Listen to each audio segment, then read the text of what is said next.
আকাশবাণী কলকাতা। খবর পড়ছি নমামি বসুরুদ্র। প্রথমে বিশেষ খবর।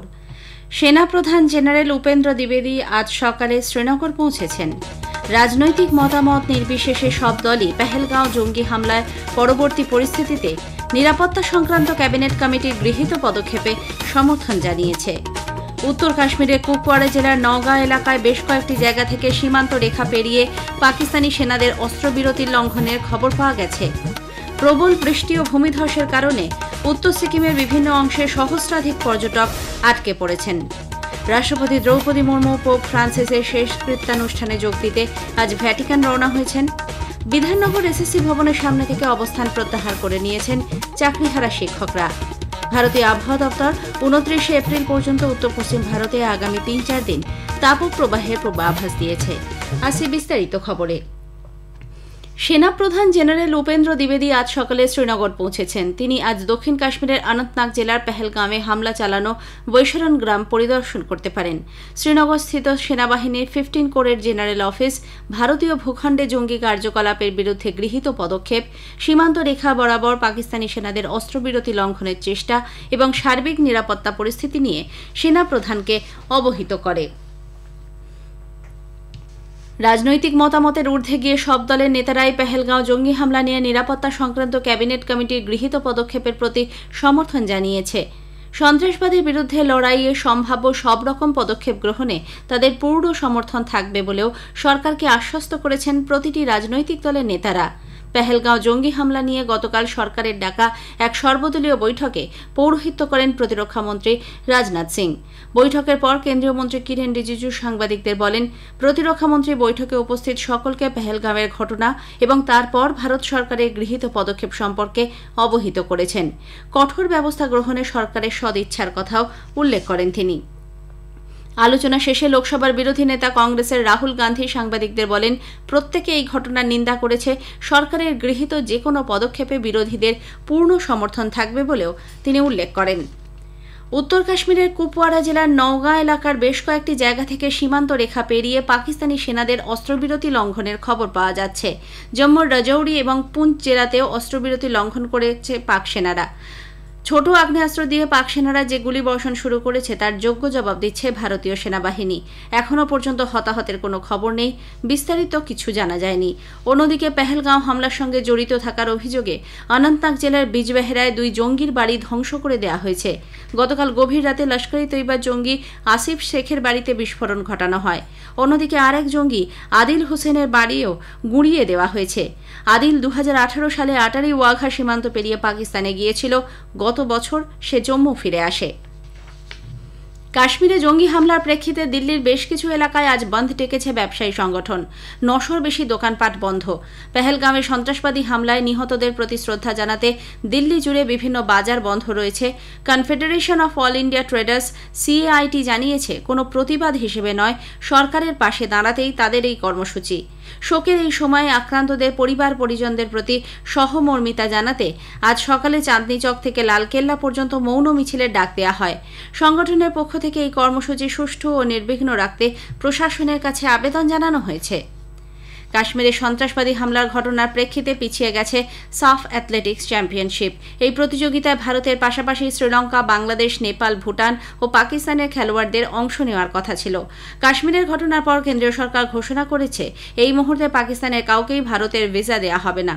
ফলে সাফ অ্যাথলেটিক্স চ্যাম্পিয়নশিপে পাকিস্তানের কোনো খেলোয়াড় অংশ নিতে পারবেন না। পূর্ব ঘোষিত সূচিতে 3 থেকে 5 মে এই প্রতিযোগিতা হওয়ার কথা ছিল। উল্লেখ্য, এই নিয়ে দ্বিতীয়বার এই প্রতিযোগিতার সময়সূচি পরিবর্তিত হল। পেহেলগাঁওয়ে জঙ্গি হামলার কারণে ভারত পাকিস্তানের মধ্যে ক্রমবর্ধমান উত্তেজনার আবহে পাকিস্তান তাদের আকাশ সীমা ভারতের উড়ানের জন্য বন্ধ করে দেওয়ার সিদ্ধান্ত নিয়েছে। ভারতে নিবন্ধীকৃত যে কোনো বিমান ও ভারতীয় উড়ান সংস্থার নিজস্ব বা লিজ দেওয়া কোনো বিমান পাকিস্তানের আকাশ সীমা ব্যবহার করতে পারবে না। উত্তর সিকিমের লাচেং চুংথাং রোডের মুন্সিথাং এবং লাচুং চুংথাং রোডের লেমা ও বব এলাকায় ব্যাপক ভূমিধসের খবর পাওয়া গেছে। উত্তর সিকিমের বিস্তীর্ণ অংশে লাগাতার বৃষ্টিপাত হয়েই চলেছে। চুংথাং পর্যন্ত রাস্তা আপাতত খোলা।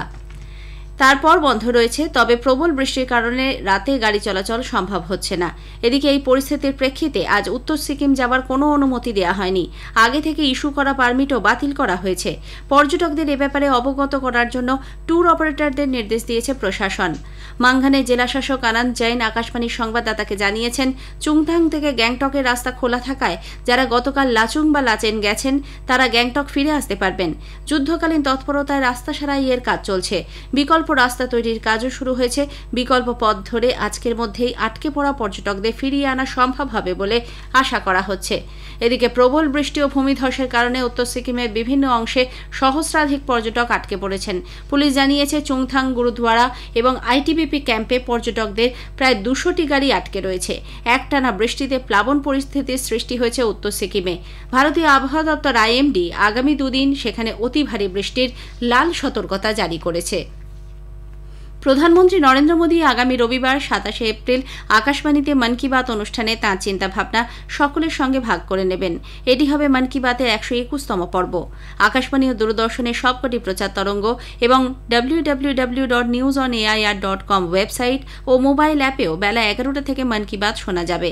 এআইআর ডিডি নিউজ, প্রধানমন্ত্রীর কার্যালয় এবং তথ্য সম্প্রচার মন্ত্রকের ইউটিউব চ্যানেলেও তা শুনতে পাবেন।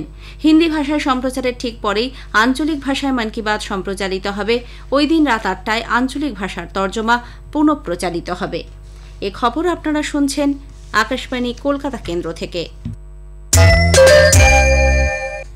আমাদের সংবাদ শোনা যাবে ইউটিউব চ্যানেল আকাশবাণী সংবাদ বাংলা, ফেসবুক ও ইনস্টাগ্রাম আকাশবাণী সংবাদ কলকাতা এবং এক্স হ্যান্ডেল এআইআর নিউজ কলকাতাতে। রাষ্ট্রপতি দ্রৌপদী মুর্মু পোপ ফ্রান্সিসের শেষকৃত্যানুষ্ঠানে যোগ দিতে দুদিনের সফরে আজ ভ্যাটিকান যাচ্ছেন। রাষ্ট্রপতি সরকার ও ভারতের জনগণের পক্ষ থেকে শোক জ্ঞাপন করবেন। বিদেশ মন্ত্রকের এক বিবৃতিতে জানানো হয়েছে, রাষ্ট্রপতি মুর্মু আজ সেন্ট পিটার্স ব্যাসিলিকায় পুষ্পার্ঘ্য নিবেদন করে শ্রদ্ধা জানাবেন। আগামীকাল তিনি শেষকৃত্যানুষ্ঠানের প্রার্থনায় যোগ দেবেন। সারা বিশ্বের বিশিষ্টজন সেখানে উপস্থিত থাকবেন। উল্লেখ্য, গত 21 এপ্রিল পোপ ফ্রান্সিসের জীবনাবসান হয়। ভারত পোপের প্রয়াণে আগামীকাল রাষ্ট্রীয় শোক পালন করবে। মার্কিন প্রেসিডেন্ট ডোনাল্ড ট্রাম্প ইউক্রেনের কিভে রাশিয়া ক্ষেপণাস্ত্র হামলায় অসন্তোষ প্রকাশ করেছেন। সাম্প্রতিক এই হামলার ফলে কমপক্ষে 12 জন নিহত এবং 90 জন আহত হয়েছেন। ট্রাম্প রাশিয়ার রাষ্ট্রপতি ভ্লাদিমির পুতিনকে আক্রমণ বন্ধ করতে বলেছেন, যদিও রাশিয়ার বিরুদ্ধে এক্ষুনি কোনো অতিরিক্ত ব্যবস্থা গ্রহণ করা হচ্ছে না বলে জানিয়েছেন। মার্কিন প্রেসিডেন্ট জোর দিয়ে বলেছেন যে তাঁর প্রশাসনের সংঘাত অবসান ঘটাতে উভয় পক্ষের ওপরেই চাপ সৃষ্টি করা হয়েছে।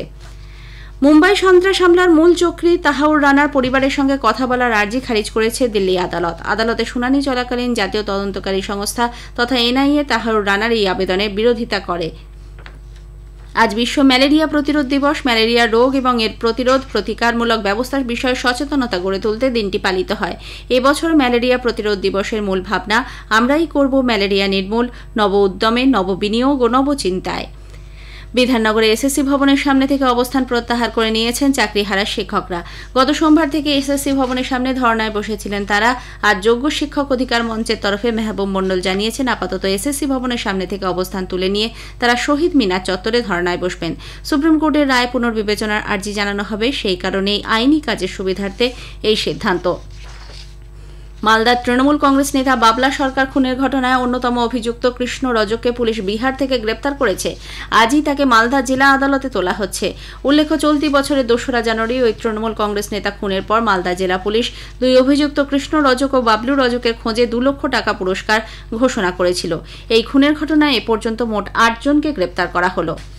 ভারতীয় আবহাওয়া দপ্তর উত্তর পশ্চিম ভারতে আগামী 3-4 দিন তাপপ্রবাহের পূর্বাভাস দিয়েছে। পশ্চিম মধ্যপ্রদেশ, পাঞ্জাব, হরিয়ানা, দিল্লি এবং পূর্ব রাজস্থানে 29 এপ্রিল পর্যন্ত চলবে তাপপ্রবাহ। পশ্চিমবঙ্গ, ছত্তিশগড়, সিকিম, বিহার, ওড়িশা, মধ্য মহারাষ্ট্র, মারাঠওয়াড়া ও তেলেঙ্গানায় আগামীকাল পর্যন্ত একই পরিস্থিতি থাকবে। অন্যদিকে আগামী রবিবার পর্যন্ত হিমালয় সংলগ্ন পশ্চিমবঙ্গ, সিকিম, আসাম, মেঘালয় ভারী থেকে অতি ভারী বৃষ্টির পূর্বাভাস রয়েছে। আইপিএল ক্রিকেটে আজ সন্ধ্যায় চেন্নাইয়ের এমএ চিদম্বরম স্টেডিয়ামে চেন্নাই সুপার কিংস সানরাইজার্স হায়দ্রাবাদের মুখোমুখি হবে। খেলা শুরু হবে সন্ধ্যে 7:30টায়। শেষ করার আগে খবরের বিশেষ কিছু অংশ আরও একবার। সেনাপ্রধান জেনারেল উপেন্দ্র দ্বিবেদী আজ সকালে শ্রীনগর পৌঁছেছেন। উত্তর কাশ্মীরে কুপওয়ারা জেলার নওগাঁ এলাকায় বেশ কয়েকটি জায়গা থেকে অস্ত্রবিরতি লঙ্ঘনের খবর পাওয়া গেছে। প্রবল বৃষ্টি ও ভূমিধসের কারণে উত্তর সিকিমের বিভিন্ন অংশে বহু পর্যটক আটকে পড়েছেন। খবর এখনকার মতো শেষ হলো। এর পরের খবর দুপুর 1:30 মিনিটে।